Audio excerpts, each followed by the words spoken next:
Issue है और उसको पता है कि मुझे इस चीज़ में इशू है, और एक वो बचा है उसको पता ही नहीं है कि उसको इशू है। तो जिसको तो पता है ना कि उसको ये प्रॉब्लम है, कि उसको ये कॉन्सेप्ट नहीं आया या उसको ये चीज़ समझ में नहीं आई, तो आप उसको कहेंगे बेटा हम इसको छुट्टी में 10 मिनट या ब्रेक में मैं आपको कह दूँगा, उनके तो इशू रिजॉल्व हो जाए। लेकिन जिनको ये पता ही नहीं है कि उनके साथ प्रॉब्लम है, तो वो भी टीचर को आइडेंटिफाई करें।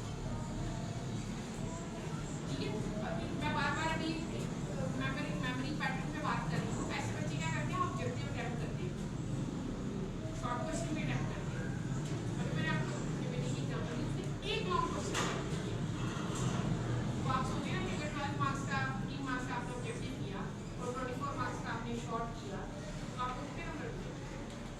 तो पासिंग भी कुछ अटेम्प्ट ही नहीं किया। अटेम्प्ट ना करने की रीजन क्या थी?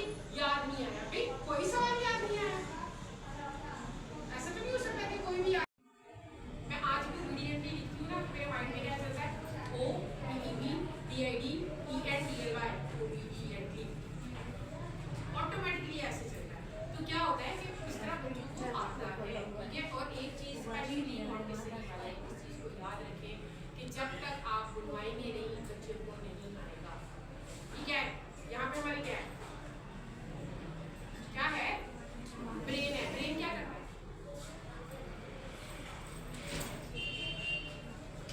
हाथ क्या करता है और ब्रेन क्या करता है, थोड़ा सा फर्क है। ब्रेन प्रोसेस करता है, हाथ प्रोसेस नहीं करता, ब्रेन क्या करता है, प्रोसेस करता है। अगर हम कंप्यूटर की जुबान में बात करें तो हम कहते हैं ना कंप्यूटर भी ब्रेन है, यही बात करते हैं ना, सीपीयू उसका ब्रेन है, कंप्यूटर ब्रेन है। प्रोसेस का क्या मतलब है, अगर मैं आपको सब्जी दूँ और वो इसका सालन बनाते थे और आप वही सब कुछ प्लेट पर डाल के ले आए, तो क्या वो सालन हो सकता है? समझ आती है कि कोई वैल्यू नहीं है, मैं तो इसके कंट्रोल में ही नहीं। कभी भी हायर अथॉरिटी तक डायरेक्ट नहीं जाए, आपका काम है उसको पहले कंट्रोल करना। जब आप ऊपर चले जाते हैं तो फिर उस मीन्स की जो अथॉरिटी है ना उसको बंदाई कर देता है, आपकी कोई वैल्यू।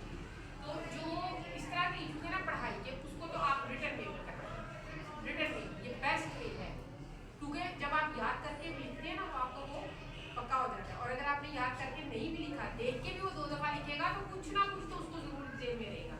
ये तो आपने उससे एजुकेशन वाइज बिहेवियरल इशू